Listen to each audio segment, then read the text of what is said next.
Le grand dialogue. Sigika Foba. Edewani wa Makaran. Le grand dialogue de l'émission de débat du studio Tamani sur votre radio. Chenni Beri. Halud Maundi. Chenni Beri. Sigika Foba. Le grand dialogue. Mesdames et messieurs, bonsoir. C'est de Kidal que nous allons parler une fois de plus. Kidal qui inquiète toujours avec des affrontements répétitifs. Les habitants de la ville sont très inquiets. Comment sortir de l'impasse il y avait, dit-on, une tentative de recherche de compromis à Bamako. Qu'en est-il en réalité? Les discussions progressent-elles? Peut-on être optimiste quant à l'heure ici? Si les discussions venaient à échouer, que pourrait-on envisager? Ce sont là quelques-unes des questions que nous allons aborder avec nos invités dans cette émission. Nos invités qui sont au nombre de 4. Sidi Elmedi Aga Albaka, il est du Gatia. Zbeiti Aga Akadou de la société civile. Chaka Cheble Doumia du centre d'analyse politique et économique. Et Mamadou Djouara, il est sociologue à la présentation Seydou Fomba. Le grand dialogue. Bienvenue à toutes et à tous. À Kidal, je le disais, la situation reste préoccupante à plus d'un égard. Tantôt des affrontements, tantôt la tension. Kidal n'a plus rien d'une ville calme depuis un certain temps. On peut donc parler d'impasse, non? L'impasse, le mot, est-ce qu'il convient? Je pose la question à vous. En premier lieu, si ce mot peut qualifier la situation qui règne aujourd'hui à Kidal. Je pose la question donc à vous, Sidi Albaka. Merci beaucoup une fois de plus pour l'invitation. Je salue à travers votre micro tous les auditeurs de par le Mali et le monde. Moi je crois la question de Kidal est une question, ça va vous étonner, toute simple, mais malheureusement c'est une question qui a toujours été négligée. Quand je vais me permettre de faire un peu d'histoire, Kidal a toujours été la ville où les problèmes commencent. Ce n'est pas une fierté pour nous en tant que Kidalois, mais c'est une réalité qu'on ne peut pas cacher. Mais par contre, on a toujours voulu faire la paix, on a toujours voulu faire du copier-coller en fermant les yeux sur les vrais problèmes. Et tant que le vrai problème n'a pas été résolu, Kidal sera toujours la base des problèmes, des guerres, si vous voulez, des affrontements, des rébellions et j'en passe. Mais c'est quoi ces problèmes qui n'a jamais été réglé à Kidal? Un problème qui ne date pas d'aujourd'hui, un problème que les colons ont créé et l'ont laissé, et le gouvernement du Mali, les différents gouvernements du Mali sont venus renforcer jusqu'à nos jours. Et je crois que nous sommes en train d'aller vers sa fin. Et ce problème est très simple. Le problème de Kidal aujourd'hui n'est pas un problème SEMA plateforme. C'est archi faux. Pour preuve, la SEMA et la plateforme cohabitent en parfaite symbiose à Meneka, où elles ont les mêmes cachets, à Gao, à Tombouctou, à Anefif, à Adelhok, à Tessalit. Donc il n'y a qu'à Kidal où il y a un problème, et ce problème s'appelle Imrad Iforas. Pourquoi? Pour la simple raison que les Imrad sont la majorité, constitue la majorité à Kidal, et les Iforas une minorité qui a toujours utilisé son côté politique à travers le gouvernement pour s'imposer. Je vous rappelle que les premières élections législatives de Kidal, où le fait Intala Gattaher était candidat de la DEMA, et les Imrad avaient un candidat qu'on appelle Wadosan Aksem Talla qui est encore vivant. Intala Gattaher a été bâti en 91 dès les premiers tours. Alors, après, le gouvernement a joué le jeu des Iforas, c'est devenu le pouvoir de la famille, Intala étant le chef, son premier fils est député, son deuxième fils est maire. Aucun enfant de Kidal n'a le droit de sentir le pouvoir si il n'est pas Iforas ou sous la couverture des Iforas. Alors, Sidi Elmedi Albaka, on comprend que le problème a ses racines qui plongent vraiment très profondément, qui nous amènent donc très loin dans le passé. Nous aurons l'occasion d'évoquer certains aspects des questions que vous venez de soulever. À présent, nous allons donner la parole à Zbeiti Akadou de la société civile. Monsieur Akadou, la situation à Kidal aujourd'hui, comment vous l'appréciez? Bien, merci de m'avoir donné la parole. Je salue évidemment, comme mon prédécesseur, tous les auditeurs de la radio. La question de Kidal, c'est une question aujourd'hui que les Maliens ont suffisamment analysé et chacun a son point de vue. Et d'une manière générale, les points de vue ne convergent pas. Moi, mon point de vue en tant que société civile, en tant que membre de l'une des plus nombreuses communautés des régions du Nord, je voudrais dire la communauté Bella. Le problème que mon fiston, s'il veut accepter que je l'appelle mon fiston Sidi Aga El-Bakar vient d'évoquer, est le problème fondamental de Kidal. Et au-delà de Kidal, quand il dit que ça va partout sauf à Kidal, j'ai envie de lui dire, ça ne va nulle part. Sauf qu'à Kidal, il y a les Imrad qui ont suffisamment de force pour refuser d'être vassalisés, d'être piétinés, d'être frustrés. Ailleurs, les autres sont faibles. Sinon, ça ne va pas à Tombouctou, ça ne va pas à Bourem, ça ne va pas à Nsongo, ça ne va nulle part. La plateforme et comme il le dit, la plateforme et la SEMA et autres sont en train de s'imposer sur le reste, en tout cas du territoire des régions du Nord. Ce n'est pas que les populations le veulent. Donc c'est un problème lié à ce que l'on pourrait appeler tout simplement la volonté de certaines communautés de dominer les autres. Et ça, c'est antérieur à la colonisation. La colonisation est venue le trouver, elle l'a combattu un tout petit peu. En partant, elle a compris qu'elle ne peut bien, disons, chemin faisant, elle a compris qu'elle ne peut gérer ces communautés-là qu'en s'appuyant sur certaines. Et elle a continué ce jeu-là. Malheureusement, les indépendances ont tenté de résoudre ce problème-là avec la période de Modibo Keïta. Et très rapidement après lui, on est retombé dans des travers. Et pour atteindre des points de non-retour aujourd'hui, ce que nous voyons aujourd'hui est catastrophique.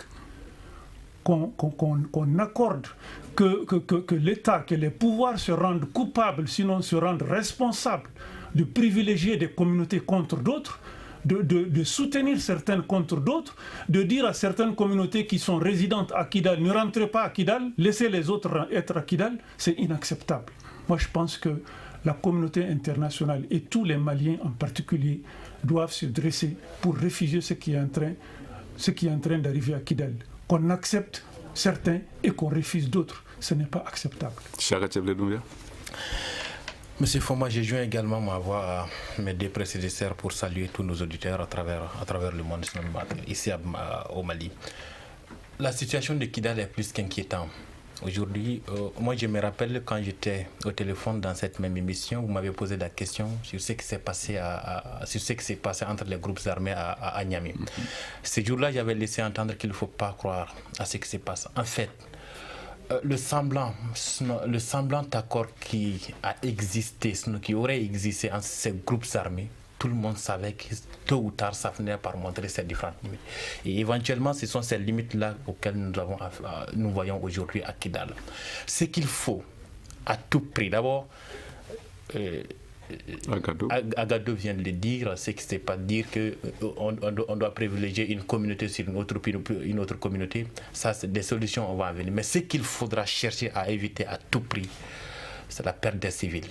Et je pense que la situation telle qu'elle prévaut actuellement à Kidal, les civils, la population civile kidaloise est en danger. Et il faut tout faire pour prévenir le conflit. On va à présent s'intéresser au regard du sociologue qui est Mamadou Djouara. Monsieur Djouara. Merci beaucoup. Je vais commencer d'abord par m'incliner devant la mémoire de tous ceux qui sont tombés à Kidal. Tous ceux qui sont tombés dans ces combats, ce sont des Maliens qui ont perdu la vie, malheureusement encore une fois, et malheureusement on risque d'en déplorer d'autres si des mesures ne sont pas prises. Je suis très très sensible à ce que mon frère vient de dire et à ce que Akado vient de dire, parce qu'en fait en réalité nous avons dans la naissance de l'État républicain entrepris un travail de destruction des féodalités existantes. Malheureusement, ce travail n'est pas arrivé jusqu'au grand nord du Mali. Il y a des mécanismes endogènes féodaux qui résistent aux principes républicains. Et le courage politique a manqué. Je parle des différents gouvernements du Mali pour y mettre fin. C'est des dynamiques sociales qui sont là. on a décidé d'aller à une forme républicaine où la gouvernance se fait par le fait majoritaire, par le principe de la démocratie. Et malheureusement, ces mécanismes endogènes veulent nous maintenir dans un système où la minorité, sous le prétexte d'appartenance sanguine, s'arroge le droit de gouverner. C'est une réalité. Il ne faut pas se voiler la face. Maintenant, il faudrait qu'on accepte d'attaquer ce problème. Ça, c'est un premier problème. Le deuxième point que je vais souligner, c'est que nous sommes quand même aujourd'hui dans un processus de mise en œuvre de l'accord. Et il ne faut pas oublier ça. Dans l'accord, il y a un certain nombre de choses qui sont reconnues. L'unité de l'État, la forme républicaine de l'État, la laïcité de l'État. Et la communauté internationale est citée comme garantie de la mise en œuvre de l'accord. Comment comprenons-nous aujourd'hui le comportement de cette communauté internationale à Kidal? Quand les affrontements ont eu lieu la première fois, la communauté internationale était là quand les mouvements se préparaient à s'affronter. Ils n'ont pas intervenu. Ils ont attendu qu'il y ait beaucoup de morts et que la position de force soit d'un côté pour intervenir. Et intervenir comment? En demandant à l'une des parties de quitter. Après, les affrontements ont lieu. Un mouvement se déplace pour aller vers un autre et l'attaquer. On n'intervient pas. Le moment où ce mouvement se défend et poursuit l'autre, on l'empêche de rentrer. Je pense nous sommes dans le devoir de nous poser des questions réelles sur le rôle de cette communauté internationale à Kidal. Et davantage, c'est important parce qu'ils viennent de le dire. C'est un problème qui est créé au départ. Bon, c'est l'une des raisons. C'est un problème qui est créé au départ par le colonisateur. Aujourd'hui, qui gère Kidal? C'est le même colonisateur qui est à Kidal, qui intervient. Alors, est-ce une erreur ou un choix stratégique antérieur dont les conséquences sont en train d'être gérées aux fins d'intérêt que nous ne connaissons pas? C'est des interrogations que je pose, je n'ai pas de réponse.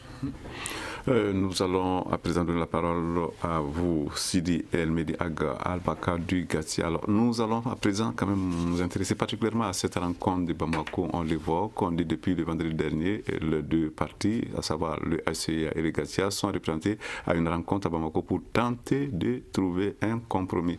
Qu'en est-il réellement? Merci beaucoup. Moi, avant de revenir à cette rencontre qui n'arrive pas encore de prendre forme, je vais peut-être faire un clin d'œil. D'abord, je vais remercier tous les autres parce que je pense qu'ils ont dit tout ce que je voulais dire à tour de rôle. Je vais revenir sur les accords d'Anefif ou l'entente, le pacte d'honneur d'Anefif signé le 14 novembre 2016 et celui du 17 juillet signé à Niamey. Je pense que dans ce studio, je vous ai averti que si la SEMA ne remplissait pas sa part de contrat, les armes allaient chanter. Et malheureusement, 24 heures après, c'était le cas.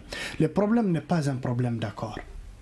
Mais mon frère faisait tout de suite allusion à l'accord d'Alger. Mais qu'est-ce qui est dit dans l'accord d'Alger? 60 jours après sa signature, l'armée devrait être sur toute l'étendue du territoire national. Pourquoi? Est-ce que c'est le cas? Non. Donc je pense qu'on doit arrêter de faire le jeu sentimental et affronter la réalité. Il y a un problème aujourd'hui qui a été créé des années d'Iran et que vous avez une nouvelle génération qui ne veut plus se soumettre. Moi personnellement, mon père a été exécuté en 1994. Vous savez pourquoi? Parce qu'il est amaride. Vous pensez qu'aujourd'hui j'ai 30 ans, je vais accepter que mes enfants subissent le même sort? Jamais de la vie. Il faut que la communauté internationale qui connaît le dossier, mais qui le néglige, sache, avec ou sans son implication, ceux qui sont de Kidal vont soit faire la paix définitive à Kidal ou faire une guerre éternellement à Kidal. Je reviens encore sur le rôle de la communauté internationale qui après... Juste en deux mots. Juste oui. Après le départ du Gatia de Kidal, on n'est pas étranger à songer. Moi, personnellement, j'ai eu à filmer les événements de Moussa Mara, j'ai eu à filmer le dernier départ de l'armée malienne à Kidal. Je sais tout ce que l'administration a fait. Ça ne sert à rien de revenir là-dessus, mais une neutralité est nécessaire pour faciliter la sortie de cette crise. Maintenant, pour ce qui est encore de ces rencontres entre SEMA, entre Imrad Foras, entre Gatia Asseya, tout ça, je crois que c'est du folklore. Alors, nous allons revenir à cette rencontre. Juste une minute. Pourquoi c'est du folklore? Parce que la volonté d'aller à la paix n'est pas là. L'envie d'aller affronter les vrais problèmes n'est pas là. Vous avez la communauté à Kidal je reviens à cet accord d'Anefif où les Émirats ont fait la paix avec les Doussak.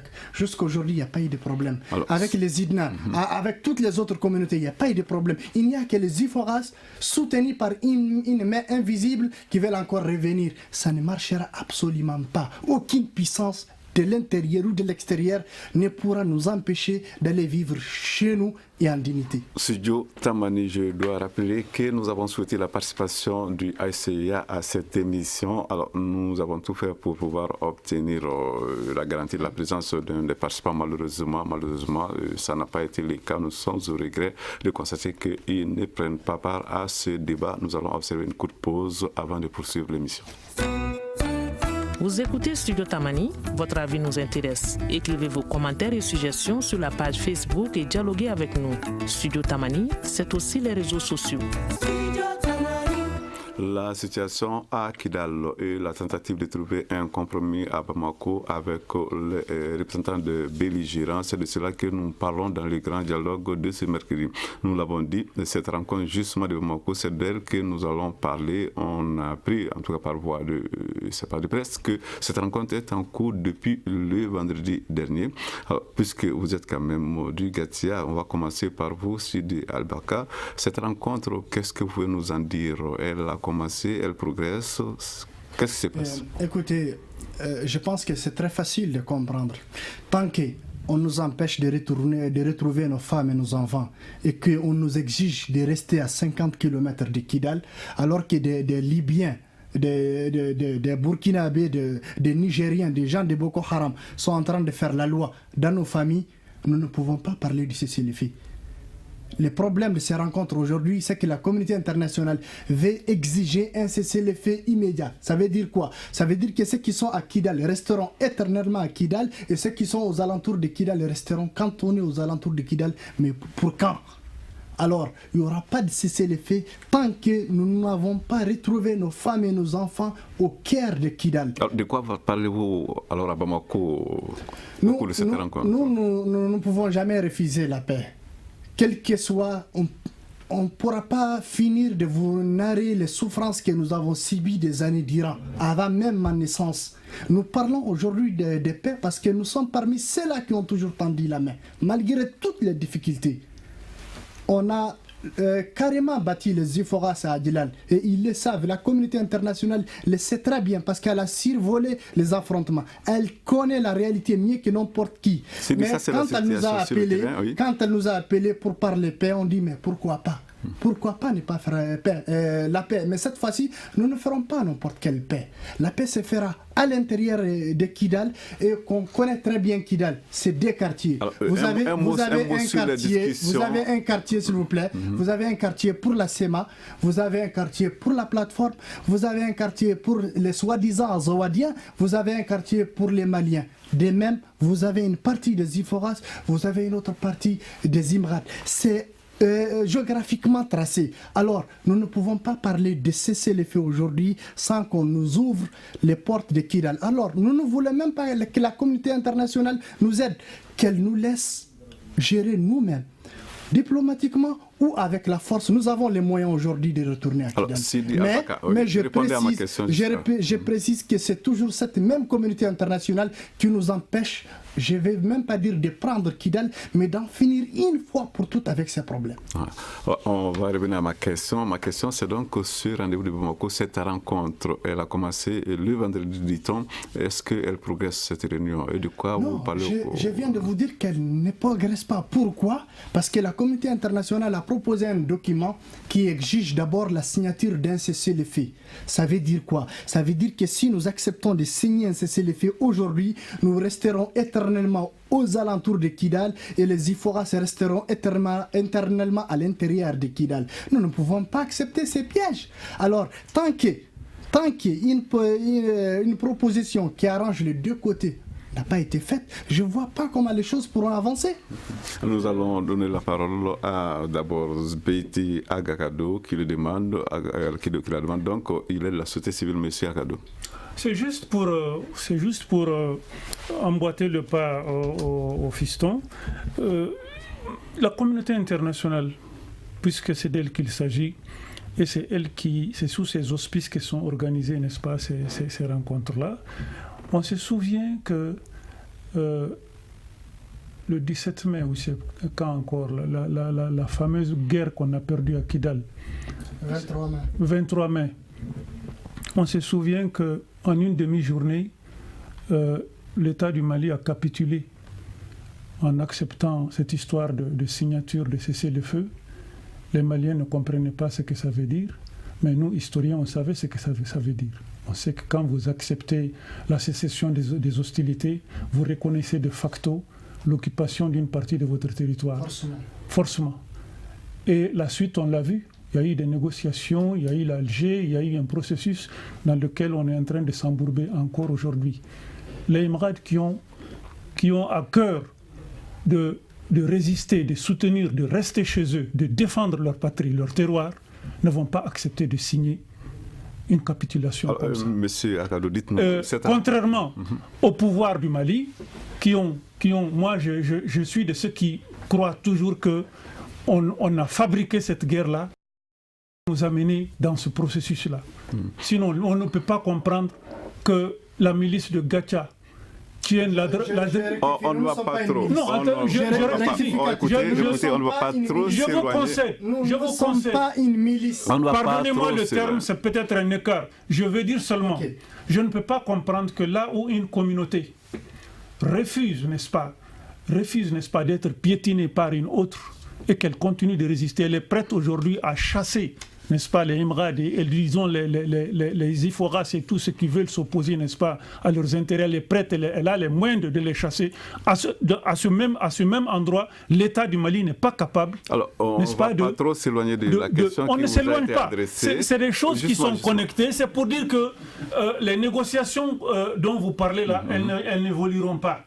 Parce que les Imrad ne vont pas tomber. Vous pensez que ça n'a pas de sens? Ça n'a même pas de sens, ce n'est pas acceptable. Ce n'est pas acceptable. Nous, ce qu'on nous a fait avaler ici au Mali n'était pas acceptable. Seulement, comme la situation est loin de nous, beaucoup de gens ici ne savent pas que c'est une partition de fait du territoire qui s'est dessinée après le 23 mai.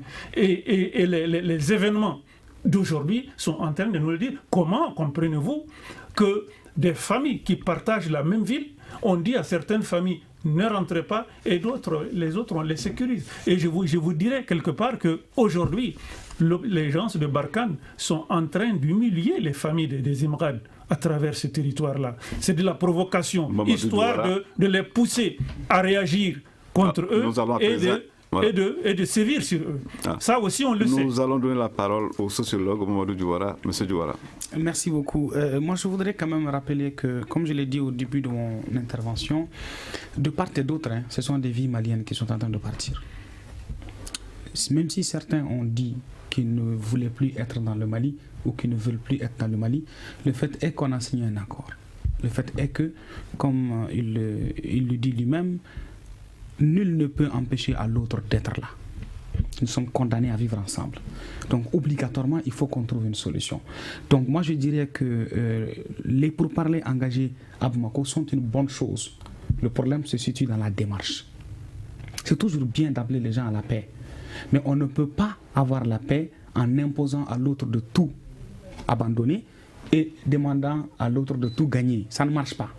Il faut nécessairement qu'on aille à une solution. Et je pense que la solution, elle est claire. Les gens n'ont simplement pas le courage d'aller à ça. Si on veut que la normalité revienne à Kidal, ce n'est ni à Gatia de prendre le dessus, ni au HCA de prendre le dessus, c'est à l'armée malienne républicaine de retourner sur son territoire, comme l'accord pour la paix et la réconciliation le dit, le territoire malien est intègre, l'État malien est uni et unitaire. C'est simple. On applique l'accord. Le préambule de l'accord est clair. On applique l'accord. On permet à l'armée de revenir et tous les citoyens sont au même pied d'égalité devant l'État central. Je pense que le problème est réglé. Mais si nous ne sommes pas capables d'avoir le courage politique de dire ça, pourtant, la conférence des chefs d'État de la CEDEAO a été claire. Il faut que l'armée retourne à Kidal. Qu'attendons-nous pour retourner à Kidal? Qu'attendons-nous? Je souhaiterais que vous posiez cette question. Je crois que nous allons donner plutôt la parole. Vous êtes exprimé Sidi, vous êtes déjà exprimé. Maintenant, nous allons suivre la réaction de Chaka Tchebli Doumbia. Je comprends parfaitement la position de M. Diawara. Mais cette alternative aujourd'hui, elle est très très compliquée. Mais qu'est-ce qu'il faut se dire? C'est plus que jamais maintenant que la responsabilité de la communauté internationale est interpellée. Mais aussi celle du gouvernement. Celle du gouvernement, naturellement, je suis d'accord avec vous. Voilà. Mais aujourd'hui, la mission qui est aujourd'hui au Mali a l'obligation de protéger les civils.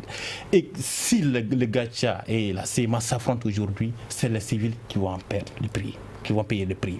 Première observation. Deuxième observation, vous parlez, vous dites la communauté internationale, vous faites référence à la colonisation. Ce qui se passe actuellement au Nord, c'est qu'on nous divise pour que la France continue toujours à gouverner. Il faut le dire, il faut le prendre par son nom.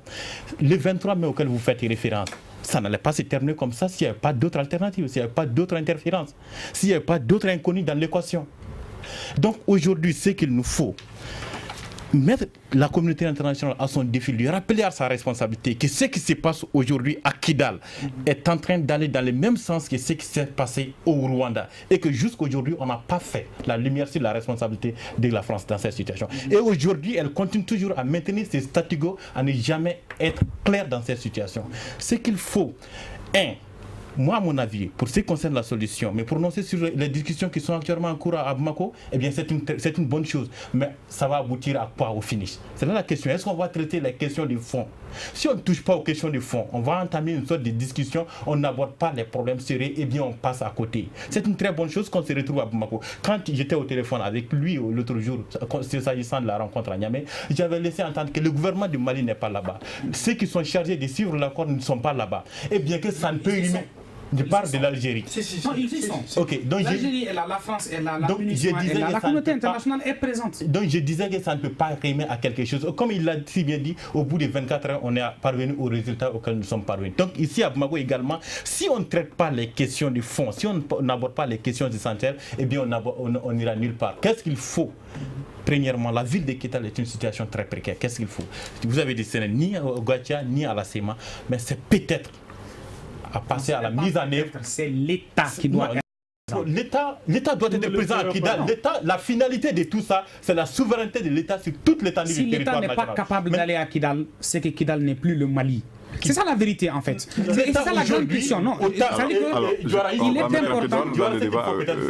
Aujourd'hui, il faut reconnaître, nous avons échoué depuis le 23. Si on avait les moyens, si on avait la force nécessaire de dire, maintenant on aurait trouvé que les questions, c'est d'autres questions, ce n'est pas celles que nous posons aujourd'hui. Les combattants Gatia sont des Maliens, les combattants SEMA sont des Maliens, l'armée malienne c'est des Maliens. Vous savez, il est très simple de dire que l'État n'a pas la capacité, de dire qu'on n'a pas les moyens. C'est faux. C'est faux, l'État n'a jamais été incapable. Vous n'avez pas les moyens, à Nampala aussi. Mais c'est ça le problème. C'est faux, hein? Alors, on a les moyens d'occuper notre territoire. L'armée malienne a la capacité militaire d'occuper le territoire. Le Mali a suffisamment d'hommes capables de se battre. Et on a suffisamment de moyens pour acheter des armes. On sait quelles armes l'ennemi utilise. Ce n'est pas des diables qui sont descendus du ciel. Non, s'il vous plaît, non. C'est important ce que je suis en train de dire parce qu'il y a un discours qui a été tenu pendant longtemps depuis 2012 en faisant croire au peuple malien que non, on n'a pas la capacité. Ces gens-là sont extraordinairement armés. C'est des combattants hors pair. Écoutez, s'il vous plaît, c'est faux. C'est faux. C'est important de savoir que c'est une question de décision politique et de sérieux. Et s'il vous plaît, parce que c'est moi qui ai la parole. Écoutez, alors en ce moment précis, personne n'a la parole puisque nous allons observer une pause avant de poursuivre ce débat. Une réaction, un avis, un commentaire. Réagissez sur la page Facebook de Studio Tamani et restez connectés avec nous. Studio Tamani sur les réseaux sociaux pour vous faire entendre. Alors, nous allons donc revenir à notre sujet. Le sujet du jour, c'est donc la situation à Kidal. Nous avons notamment évoqué cette rencontre dont on dit qu'elle a démarré depuis le vendredi passé. Alors, moi, je vais quand même insister. Nous avons entendu, nous reviendrons à vous, M. Doumbia, dans un instant. Je vais insister au sujet de cette rencontre. Alors, vous avez dit que cette rencontre n'en était pas une, mais nous avons entendu quand même le haut représentant du chef de l'État qui évoquait des rencontres informelles dialogue qui sont en cours. Alors, vous pouvez nous confirmer cela et peut-être ces rencontres ont un peu plus de chances de pouvoir rapprocher les positions Sidi Al-Bakar? Je le confirme, mais malheureusement, c'est comme si c'est un langage de sourds. Ça fait vraiment mal, mais quand quelqu'un même connaît la réalité, il sait ce qu'il y a de mieux à présenter ou à proposer pour que ça marche, et il vous amène un papier comme quoi arrêtez les hostilités. C'est comme si on insulte notre intelligence. Le gouvernement connaît bien la situation de Kidal. Le haut représentant du président de la République n'est pas un acteur inconnu à la crise. Il connaît très très bien les acteurs d'abord. Il connaît les chefs de fraction de tous les côtés. Cette question Imrad Foras, on a seulement toujours voulu fermer les yeux là-dessus. Le gouvernement sait ce qu'il y a lieu de faire. Qu'est-ce qu'il y a lieu de faire? C'est de laisser la majorité gouverner en toute démocratie. Je vous donne 3 exemples. Regardez en 2008, la première élection, je dirais libre de Kidal, Arbakan Agabzayek a été nommé élu maire, c'est un Amarit. En 2013, Ahmoud Nagikmas a été nommé élu député de Kidal, c'est un Amarit. Ça veut dire quoi? Ça veut dire que si les doigts comptent, si seulement on comptait les doigts, c'est la majorité qui aura raison à Kidal. Mais malgré tout ça, on joue les jeux de certains, on leur donne des forces qu'ils n'ont pas, on les impose. Le gouvernement le sait. Le gouvernement sait très très bien. Aujourd'hui, je vous donne un dernier exemple. Regardez, de 2012 à nos jours, il n'y a que la communauté Imrad qui n'a pas déserté au sein des forces armées de sécurité. Et aujourd'hui, ces jeunes gens, ils sont plus de 1000 et quelques soldats de l'armée malienne. Vous pensez qu'à tous ces mondes-là, on peut infliger une humiliation de la part? Les gens ont une dignité qu'ils ne veulent pas perdre. Mais que le gouvernement du Mali les sache, qu'ils les comprennent, que ce n'est pas avec des mots qu'on va avancer, mais c'est avec des actes concrets. Mais moi, je n'en veux pas au gouvernement qui, malgré que les acteurs ont signé un accord où ils ont reconnu l'intégrité territoriale du Mali, où ils ont accepté le redéploiement de l'administration et de l'armée 20 jours après la signature, qu'ils n'arrivent pas à se battre pour ce qu'on lui a signé. S'il n'arrive pas à empocher ça, je ne vais pas lui demander une solution miraculeuse. Alors, vous savez, excusez-moi, c'est important, c'est très rapidement. C'est très important. C'est-à-dire que l'État qui n'a pas été capable de faire respecter ce qu'il a acquis par la signature d'un accord, est-ce qu'on peut compter sur lui pour protéger une communauté? Ça soulève le problème de la dynamique sociale. Vous savez, c'est des communautés sur le terrain qui se battent pour leur survie et l'équilibre de leurs relations. C'est un mécanisme purement sociologique. C'est ce que je dis, la République est venue pour effacer ces particularités et les permettre d'être au même pied d'égalité dans l'unité de l'État. Et c'est pourquoi je vais réagir à ce qu'il a dit. La majorité, ce n'est pas l'ethnie. La majorité, c'est tout le peuple avec toutes ces ethnies au sein duquel les gens se prononcent par rapport à la valeur de ceux qui sont candidats. Mais ça ne peut être garanti que lorsqu'il y a l'État qui est la force neutre. Et cette force neutre-là, la communauté internationale, la société civile malienne et les différentes parties doivent se battre pour qu'elle revienne et que définitivement on mette fin à la mort des Maliens, qu'ils soient Iforas ou qu'ils soient Imrad ou qu'ils soient d'autres. C'est extrêmement important. Voilà, minorité, majorité, une chose est certaine, Chaka Tchèbre Doumbia, c'est qu'il faut qu'on procède, on trouve une façon de rapprocher quand même les positions, il faut qu'il y ait moins d'extrémisme. Que faire à présent pour essayer vraiment de rapprocher la position des belligérants sur le terrain? Après tout, ils sont condamnés tôt ou tard à se donner la main et à vivre ensemble. Ok, déjà vous avez posé une question qui est l'État qui n'a pas pu déjà respecter les termes de l'accord, qu'est-ce qu'il peut faire pour protéger la civile? Faire respecter. Donc, il n'a pas, donc faire respecter les civils. La question de moi quand j'ai dit que l'État n'a pas les moyens, vous pensez que je fais référence à la CEMO ou bien à la plateforme? Je fais référence à l'implication de la France dans cette partie du territoire, il faut le dire. C'est la stratégie qu'elle a développée. La CEMO n'existait pas. Mais c'est elle qui a fait tout pour que la CEMA existe. Et aujourd'hui, qui parle des Nations Unies, de la communauté internationale, parle de la France, il faut le prendre par son nom. La communauté internationale, c'est la France. L'aménagement ne paye rien, c'est la France. C'est pourquoi j'ai dit qu'il faut tout faire pour éviter ce qui est arrivé au Rwanda. Et c'est elle-même qui est également impliquée dans cette situation. Même si aujourd'hui, on tarde encore à faire la matérialité des faits dans cette histoire. C'est justement la question auquel je souhaiterais arriver. Maintenant, la question, qu'est-ce qu'il faut faire pour rapprocher les différentes positions? Moi, je pense que déjà l'accord a été signé, il faut aller vers la mise en œuvre de l'accord. On a dit dans ce studio que l'accord, la mise en œuvre de l'accord, ce n'est pas un chemin mécanique d'un point à un autre point. Si tel était le cas, maintenant, il faut aller vers le campement. Et l'intégration dans l'armée, comme il a si bien dit. Il dit que 1000 personnes déjà de la communauté sont dans l'armée et qui n'ont pas déserté. Pourquoi ne pas aller avec cette stratégie et que maintenant la ville de Kidal soit gérée par, et non seulement les forces de l'administration et l'État malien. Ça aussi, c'est une proposition. Juste pour dire que les gens, on a tendance à se focaliser sur Kidal, mais au-delà de Kidal, sur le conflit entre deux communautés. Le règlement du problème entre les Foras et les Imrad n'est pas la fin des problèmes. Les problèmes ne font que commencer. Moi, je pense que ce qui s'est passé entre les Iforas et les Imrad n'est qu'un signe avant-coureur de ce qui va venir si on nous impose ces autorités intérimaires-là. N'est-ce pas?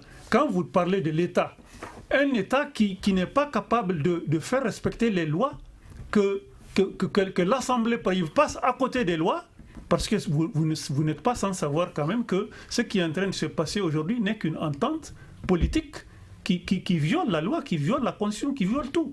Et l'État est en train d'aller à ça. Donc régler le problème entre les Imrad et les Iforas n'est pas la fin des problèmes. Parce que les problèmes vont naître ailleurs. Alors, ils vont naître ailleurs. Et je crois que pour rapprocher non seulement les belligérants et tous les Maliens, n'est-ce pas, qui sont dans cette tourmente-là, il faut revenir au concret. Il faut être objectif. On ne peut pas imposer des minorités à des majorités. Ça ne marchera pas. On ne peut pas régler des questions sur les préférences d'un tel par rapport à un autre. Ça ne marchera pas. C'est ce qui est en train d'arriver malheureusement, non seulement au sud, mais aussi dans le nord de ce pays-là. Et partout, les problèmes sont là. Moi, je termine pour dire que les acteurs, qu'il s'agisse de l'État, qu'il s'agisse de la communauté internationale, qu'il s'agisse des groupes armés, du moins de certains groupes armés, personne ne veut que la paix vienne dans ce pays-là. Parce que le problème du Mali est devenu quand même une vache laitière. Personne ne veut que ça s'arrête là. Il ne faut pas oublier cet aspect.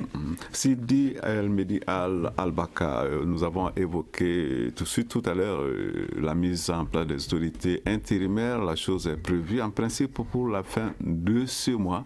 Alors, pendant que la situation qui règne à Kidal est telle que je ne sais pas. Alors, comment est-ce que... Vous allez me permettre, juste avant d'aller au problème des autorités intérimaires, mon frère disait tout de suite qu'il faut revenir à l'accord. Mais c'est un danger de revenir à l'accord. Laissez-moi s'il vous plaît, je ne vous ai pas interrompu. C'est dangereux de revenir à l'accord alors que l'accord n'a pas tenu compte des vrais problèmes. Les vrais problèmes, ils sont communautaires. Et nulle part dans l'accord, on parle de problèmes de communauté. Ça, c'est déjà...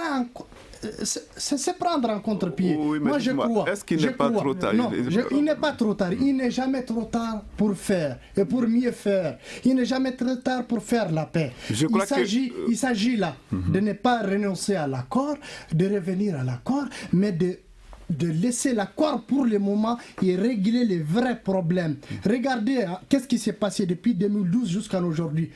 Vous n'avez pas un problème islamique au Mali. Vous n'avez pas un problème d'indépendance. Il n'y a pas de problème d'autonomie, ni de fédéralisme. Les problèmes que vous avez, c'est un problème entre les communautés. Certaines sont fortes, qui veulent imposer leurs lois à d'autres, qui se sont renforcées, qui ne veulent plus accepter de se soumettre. On est dans une époque de démocratie. Personne n'est même pas propriétaire de sa personne, en plus forte raison que d'avoir une autre personne à sa possession. Je crois. Non, je termine avec ça. Je crois que l'accord a sa place. Nous nous reconnaissons dans l'accord. Nous allons les soutenir. Mais si on ne revient pas régler ces problèmes, nous allons signer 1001 accords. Nous n'aurons jamais la paix. Cher Moi, je pense que déjà qu'on a signé l'accord, ça, c'est notre brigade pour aller vers la paix. Et là, vous avez... L'accord ne prend pas en compte les problèmes. C'est un document signé et ce qui est à l'ordre du jour, c'est sa mise en œuvre. Équilibrer une équation alors que les éléments... Nous allons écouter d'abord. Écoutez, on ne va pas résoudre ce problème. C'est-à-dire qu'on ne va pas faire un pilotage à vie. On ne va pas faire un pilotage à vie. Le problème que vous avez souligné tout à l'heure est un problème concret. ça a été traité ou pas dans l'accord? Ça n'a pas été traité. Ça n'a pas été traité. Mais est-ce que cela veut dire aujourd'hui qu'il faut mettre à côté de l'accord et penser à une résolution du problème? Non, vous dites que vous reconnaissez. Une seconde. Vous dites que vous reconnaissez dans l'accord. Vous l'avez dit. Que vous reconnaissez dans l'accord. L'accord a été signé. Vous avez signé l'accord. L'État du Mali se reconnaît dans l'accord. Les groupes armés se reconnaissent dans l'accord. Et bien la communauté internationale se reconnaît dans l'accord. Le problème se pose, les conflits se posent. Maintenant, qu'est-ce qu'il faut faire? Laisse-moi une minute, s'il vous plaît. Juste une minute. Écoutez-moi, on va essayer d'ordonner le débat. Vous allez laisser en marge. Alors, écoutez, Chaka Tcheblé va finir et en ce moment, on va donner la parole. Qu'est-ce qu'il faut dire? L'accord prévoit, aujourd'hui, c'est les groupes armés qui sont en conflit entre eux.